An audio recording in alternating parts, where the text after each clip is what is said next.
Subscribe કરો એ high news India ચેનલને, પછી યુટ્યુબ એપ પર બેલ આઇકોનનું બટન દબાવો અને નિહાળો એ હાઈ ન્યૂઝ ઇન્ડિયા ચેનલ.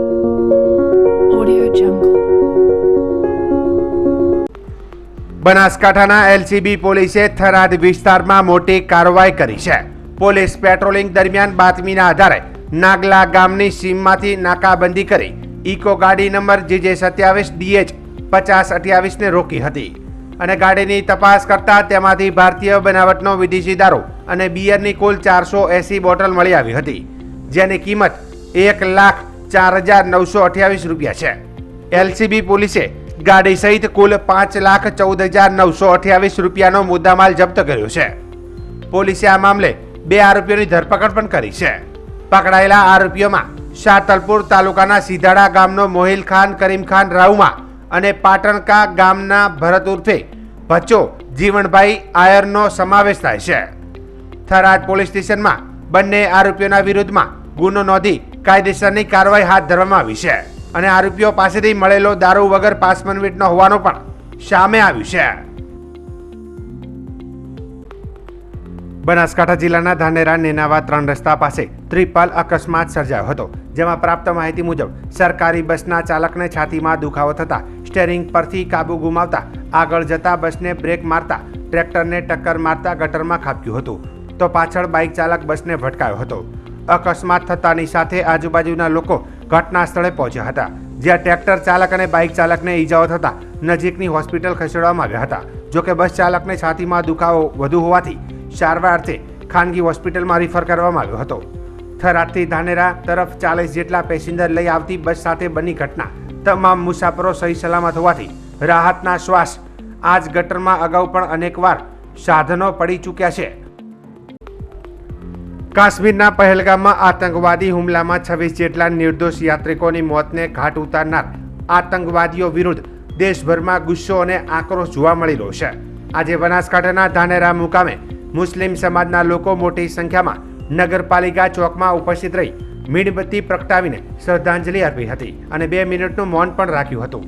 મૃતકોના આત્માને શાંતિ મળે તેવી પ્રાર્થના પણ કરી હતી. વિશેષમાં મુસ્લિમ સમાજ દ્વારા આ ઘટના અંગે દુઃખ વ્યક્ત કર્યું હતું અને પ્રધાનમંત્રીને હાકલ કરી હતી કે હવે સહન કરવા જેવું નથી. પાકિસ્તાનના અંદર ઘૂસીને પણ તેનો બદલો લેવો જોઈએ. આ એક ધર્મના નામે નિર્દોષ લોકોને મારી મુસ્લિમ સમાજને બદનામ કરી રહ્યા છે. આ સમયે મુસ્લિમ સમાજના લોકો દ્વારા પાકિસ્તાન મુર્દાબાદ, આતંકવાદ મુર્દાબાદના સૂત્રો બોલાયા હતા, જેમાં નજીરભાઈ શેખ, નાવેદ કુરેશી, આદિલભાઈ, સુલતાનભાઈ પઠાણ તેમજ મોટી સંખ્યામાં મુસ્લિમ સમાજના લોકો ઉપસ્થિત રહીને શ્રદ્ધાંજલિ આપી હતી. જમ્મુ કાશ્મીરમાં જે બનેલો બનાવ, આતંકવાદીઓએ નિર્દોષ પ્રવાસીઓ ઉપર જે હુમલો કર્યો અને 28 પ્રવાસીઓને હત્યા કરી છે, તેને અમે ધાનેરા મુસ્લિમ સમાજ સખ્ત શબ્દોથી વખોડી કાઢે છે અને આજે 140 કરોડ પ્રજા જે દુઃખી છે આ હુમલાથી. ધાનેરાની પ્રજા પણ જે લોકોના મૃત થયા છે, જે લોકોને આને નુકસાન થયું છે, એ લોકોને સાથે છે, એ લોકોને દુઃખમાં સહભાગી છીએ. અમે આજે આ શ્રદ્ધાંજલિનો કાર્યક્રમ રાખવામાં આવેલ છે. કાશ્મીરના પહેલગામની અંદર જે આતંકવાદીઓ કાયરતાપૂર્વક હુમલો કરીને જે પ્રવાસીઓને હત્યા કરી છે, એ સમસ્ત અમે ધાનેરા મુસ્લિમ સમાજને વખોડી કાઢીએ છીએ અને આ મુસ્લિમ સમાજ સરકારની સાથે છે. સરકાર એમના કડકમાં કડક પગલાં લે અને આવા આતંકવાદી ઘટના જે છે વારંવાર થઈ રહી છે એનું સંપૂર્ણપણે નિકાલ થાય અને આવી ઘટનાઓ અટકે એના માટે સરકાર કડકમાં કડક પગલાં લે. અમે મુસ્લિમ સમાજ સંપૂર્ણ સરકારને આ વાત ઉપર સમર્થન કરીએ છીએ. 22 તારીખના અંદર જે પહેલગામના અંદર આતંકીઓ દ્વારા જે નિર્દોષ પર્યટકો ઉપર હુમલો કરવામાં આવ્યો એ નિંદનીય છે. ધાનેરા સમસ્ત મુસ્લિમ સમાજ એને વખોડી નીકાળે છે અને હું ગવર્મેન્ટને કહીશ કે હવે પાણી માથા ઉપર જતું રહ્યું છે. આતંકવાદે સીમા મૂકી દીધી છે. હવે પાકિસ્તાનમાં ઘૂસીને એને મારવાનો વારો આવી ગયો છે. બસ હવે સરકાર એક જ વાત કરે કે આતંકવાદને મટાવવા માટે પાકિસ્તાનના અંદર ઘૂસીને મારો, બીજી વાત જ નથી. હવે બસ આ એક જ ઉદ્દેશ છે અમારા મુસ્લિમ સમાજનો કે હવે કલમાના નામે કોઈ મુસ્લિમ કોઈને મારી ના શકે. શૈતાનો છે જેને કલમાના નામે કોઈ નિર્દોષને માર્યા છે, એવા શૈતાનોને ખુલ્લેઆમ ગોળી મારવી જોઈએ. કારણ કે મુસ્લિમ સમાજ અને કલમો એ એક શાંતિનું પેગામ છે અને એ લોકોએ કલમાનું નામ લઈને નિર્દોષોને માર્યા છે. એ ખરેખર નિંદનીય છે અને એને અમે સમસ્ત મુસ્લિમ સમાજ વખોડી કાઢીએ છીએ. જય હિન્દ, જય. નેશનલ ગ્રીન ટ્રિબ્યુનલ સભ્ય તથા ભારત સરકારના સચિવ અને હાઈકોર્ટના જજ ડોક્ટર અફરોજ અહમદના અધ્યક્ષસ્થાને કલેક્ટર કચેરી પાલનપુર ખાતે district environment plan of Banaskantha સંદર્ભે બેઠક યોજાઈ હતી. આ બેઠકમાં નેશનલ ગ્રીન ટ્રિબ્યુનલ NGTના આદેશ મુજબ બનાસકાંઠા જિલ્લાની પર્યાવરણ યોજનાની કામગીરી બાબતે સમીક્ષા કરાઈ હતી.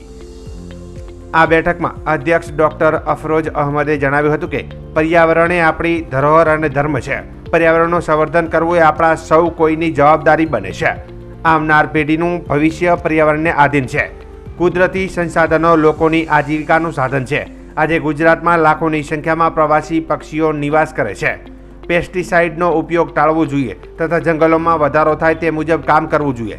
ખેડૂતો વધુમાં વધુ વૃક્ષો વાવે અને તેનું સંવર્ધન કરે તે માટે તેમને પ્રોત્સાહિત કરવા જોઈએ. વિકાસ અને પર્યાવરણ સાથે ચાલે તે દિશામાં કામ કરવું જોઈએ. બોર અને કુવા રિચાર્જ, વધુમાં વધુ વૃક્ષો વાવેતર, એન્વાયરમેન્ટ માટે ફંડિંગ તથા પાણીના તળ ઊંચા આવે તે દિશામાં કામ કરવું જોઈએ. District environment plan of Banaskantha હેઠળ જિલ્લામાં શ્રેષ્ઠ કાર્યો થઈ રહ્યા છે તેમ તેમણે જણાવ્યું હતું. આ બેઠકમાં જિલ્લાની પર્યાવરણ સંબંધિત પ્રાથમિકતાઓ, પડકારો અને નિવારણ તથા આયોજન બાબતે વિગતવાર ચર્ચા કરાઈ હતી. ખાસ કરીને કચરાનું વ્યવસ્થાપન, જૈવ વિવિધતા, તળાવ અને નદીઓનું સંરક્ષણ તેમજ કાયદાકીય પાલન માટે લેવામાં આવેલા પગલાઓની સમીક્ષા કરાઈ હતી. બેઠકમાં પ્રેઝન્ટેશન રજૂ કરાયું હતું જેમાં solid waste, door to door collection, plastic waste management, CND waste management, biomedical waste management, air quality waste management, water quality management, industrial waste water management, mining activity management plan સહિતના મુદ્દાઓ પર વિગતવાર માહિતી રજૂ કરાઈ હતી. આ બેઠકમાં જિલ્લા કલેક્ટર મિહિર પટેલ તમામ અધિકારીઓને સમયસર અને ગુણવત્તાયુક્ત રીતે કામગીરી પૂર્ણ કરવા સૂચન કર્યું હતું. બેઠકમાં જિલ્લા વિકાસ અધિકારી MJ Dave, divisional forest officer DFO, નગરપાલિકાના અધિકારીઓ, મહેસૂલ, ટ્રાફિક પોલીસ, વન વિભાગ, આરોગ્ય, ખેતી, જાહેર અને નિર્માણ શાખા, PWD, ખનીજ અને સિંચાઈ વિભાગના અધિકારીઓ ઉપસ્થિત રહ્યા હતા. ખેડૂતોને ખેતીવાડી ખાતાની વિવિધ સહાય યોજનાઓનો લાભ ઘર આંગણે આસાનીથી મળી રહે તે હેતુસર www.ikhedut.gujarat.government.in નવીન પોર્ટલ તૈયાર કરવામાં આવેલ છે.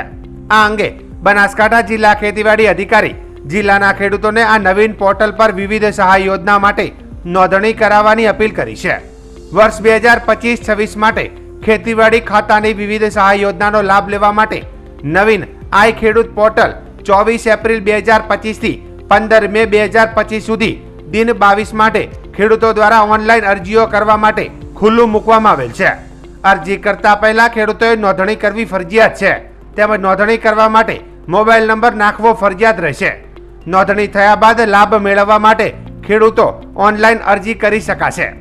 પોર્ટલ પર અરજી મેળવવાની સમય મર્યાદા પૂર્ણ થયા બાદ તમામ અરજીઓનો બનાસકાંઠા જિલ્લા તાલુકા કક્ષાએથી ડ્રો કરવામાં આવશે અને અગ્રતા યાદી તૈયાર કરવામાં આવશે જે મુજબ લક્ષ્યાંકની મર્યાદામાં પૂર્વ મંજૂરી આપવામાં આવશે. ખેતીવાડી ખાતાની વિવિધ સહાય યોજના હેઠળ લાભ મેળવવા માંગતા હોય તેવા ખેડૂત મિત્રોએ અરજી કરવા વિનંતી કરી છે. ગુજરાત NCC દ્વારા વાઇબ્રન્ટ વિલેજ ઇનિશિયેટિવ અંતર્ગત બનાસકાંઠાના સરહદી વિસ્તાર સુઈગામ સ્થિત મમાણા અનુપમ પગાર કેન્દ્ર શાળા ખાતે વાઇબ્રન્ટ વિલેજ કાર્યક્રમનું આયોજન કરાયું હતું. આ કાર્યક્રમનો મુખ્ય ઉદ્દેશ રાજ્યના સરહદી ગામોમાં રહેતા નાગરિકોના જીવનમાં સુધારો લાવવા તથા તેમને જાગૃત કરવાનો હતો. આ કાર્યક્રમ દરમિયાન NCC કેડેટ્સ અને શાળાના બાળકો દ્વારા નૃત્ય, ભાષણ અને સંગીતના માધ્યમથી સુંદર રજૂઆત કરી હતી. લોક જાગૃતિ હેતુ બેટી બચાવો બેટી ભણાવો વિશે પણ નાટક રજૂ કરાયું હતું. કાર્યક્રમમાં ઉપસ્થિત પ્રાંત અધિકારી, સુઈગામ BSF સબ ઇન્સ્પેક્ટર અને ગામના સરપંચ વાઇબ્રન્ટ વિલેજ કાર્યક્રમના ઉદ્દેશો જન જાગૃતિ વિશે ઉપસ્થિતોને માર્ગદર્શિત કર્યા હતા. કાર્યક્રમમાં ભાગ લેનારા NCC કેડેટ્સ અને વિદ્યાર્થીઓને પાઠ્યપુસ્તક સામગ્રી વિતરણ કરીને પ્રોત્સાહિત કરાયા હતા. આ કાર્યક્રમમાં 35 ગુજરાત બટાલિયન NCCના ઓફિસર લેફ્ટનન્ટ કર્નલ પ્રીતિ તિવારીએ તમામ મહેમાનોનું સ્વાગત કર્યું હતું. કાર્યક્રમમાં doctor Arvind Prajapati SDM, sub inspector Ishwarsinh, 137 battalion અને તેમની ટીમ, સુઈગામ તાલુકા વિકાસ અધિકારી, ગામના સરપંચ અને ટ્રસ્ટી ડોક્ટર મહિપાલસિંહ ગઢવી તથા શાળાના આચાર્ય હાજર રહ્યા હતા. આ સાથે 250 જેટલા NCC કેડેટ્સ અને શાળાના વિદ્યાર્થીઓ ઉપસ્થિત રહ્યા હતા. કાશ્મીરના પહેલગામમાં 22 એપ્રિલ 2025ના રોજ થયેલા આતંકવાદી હુમલામાં 26 પ્રવાસીઓના મૃત્યુ બાદ પોરબંદર માછીમાર બોટ એસોસિએશન દ્વારા ગુજરાતના દરિયાકાંઠે માછીમારી કરતા માછીમારોને સાવચેતી રાખવા ચેતવણી આપવામાં આવી છે. એસોસિએશન આ હુમલામાં મૃત્યુ પામેલા નિર્દોષ પ્રવાસીઓને શ્રદ્ધાંજલિ આપી હતી અને માછીમારોને ખાસ કરીને પાકિસ્તાન સાથેની આંતરરાષ્ટ્રીય દરિયાઈ સીમારેખા IMBL વિસ્તારમાં ન જવાની સૂચના આપી છે. એસોસિએશન દ્વારા માછીમારોને તેમની બોટ અને વ્યક્તિગત ઓળખના દસ્તાવેજો હંમેશા સાથે રાખવા અને ભારતીય કોસ્ટગાર્ડ તેમજ ગુજરાત મરીન પોલીસ જેવી સુરક્ષા એજન્સીઓને સંપૂર્ણ સહકાર આપવા જણાવાયું છે. આ ઉપરાંત દરિયામાં કોઈ પણ શંકાસ્પદ ગતિવિધિ કે વ્યક્તિ જણાય તો તાત્કાલિક કોસ્ટગાર્ડ, ગુજરાત મરીન પોલીસ અથવા તો પોરબંદર માછીમાર બોટ એસોસિએશનને જાણ કરવા સૂચવાયું છે. આ ચેતવણીનું કારણ મૂળભૂત ગંભીર ઘટનાઓ છે. વર્ષ 1993માં મુંબઈમાં થયેલા બોમ્બ બ્લાસ્ટમાં વપરાયેલું RDX પોરબંદરના ગોસાબારા દરિયાકાંઠે લેન્ડ થયા હોવાનું તપાસમાં બહાર આવ્યું હતું. તેવી જ રીતે 26 નવેમ્બર 2008ના મુંબઈ આતંકવાદી હુમલા દરમિયાન પાકિસ્તાની આતંકવાદી અજમલ કસાબ અને તેના સાથીઓએ પોરબંદરના એક માછીમારની હત્યા કરી તેની બોટ કુબેર છીનવી લીધી હતી અને મુંબઈ સુધી પહોંચવા માટે તેનો ઉપયોગ કર્યો હતો. આવી ઘટનાઓને ધ્યાનમાં રાખીને માછીમારોને સજાગ રહેવા અને સુરક્ષા પ્રક્રિયાઓનું પાલન કરવા ભારપૂર્વક જણાવાયું છે. પોરબંદર માછીમાર બોટ એસોસિએશનના અધ્યક્ષે જણાવ્યું હતું કે અમારો ઉદ્દેશ માછીમારોની સુરક્ષા સુનિશ્ચિત કરવાનો છે. દરિયામાં કોઈ પણ અજાણી બોટ કે શંકાસ્પદ ગતિવિધિ જોવા મળે તો તેની તાત્કાલિક જાણ કરવી જરૂરી છે. આ ચેતવણીનો હેતુ માછીમારોને સુરક્ષિત રાખવાનો છે અને રાષ્ટ્રીય સુરક્ષામાં યોગદાન આપવાનું છે. જે હમણાં જમ્મુ કાશ્મીરના ગામમાં જે આતંકવાદી હુમલો થયો અને નિર્દોષ 27 લોકોના જે મોત થયા તે બદલ પોરબંદર બોટ એસોસિએશન તેને ભાવપૂર્વક શ્રદ્ધાંજલિ આપે છે અને આ આતંકવાદીઓ ઉપર સખ્તમાં સખ્ત કાર્યવાહી સરકાર દ્વારા કરવામાં આવે કે જેથી કરી અને આવા હુમલા પાછા ક્યારેય કરતા પણ વિચાર કરે. તેના માટે પોરબંદર માછીમાર બોટ એસોસિએશન તેની તમામ બોટો જે દરિયામાં ફિશિંગ કરવા જાય છે તેને પણ એક અવેરનેસ કર્યું છે કે IMBL નજીક ફિશિંગ કરવા જતા નહીં, એમ કે આપણો દરિયો પાકિસ્તાનની બહુ ગુજરાતનો દરિયો પાકિસ્તાનની નજીક બોર્ડર ઉપર છે. ત્યાં અવારનવાર કોઈ પણ એવી હિલચાલો થતી હોય છે. તેથી પોરબંદર માછીમાર બોટ એસોસિએશન તમામ બોટ માલિકોને અને બોટોને એક અવેરનેસ કરી છે કે કોઈ પણ શંકાસ્પદ દેખાય, કોઈ બોટ, કોઈ પણ શંકાસ્પદ વ્યક્તિઓ કંઈ પણ દેખાય તો તાત્કાલિક કોસ્ટગાર્ડ, મરીન પોલીસ અથવા બોટ એસોસિએશનને જાણ કરે જેથી કરી અને આપણા દરિયામાં પણ કંઈ એવું કોઈ પણ આતંકવાદી પગલું કે કોઈ એવું થતું હોય એને આપણે રોકી શકીએ અને સુરક્ષા એજન્સીઓને પૂરતો સહયોગ આપીએ.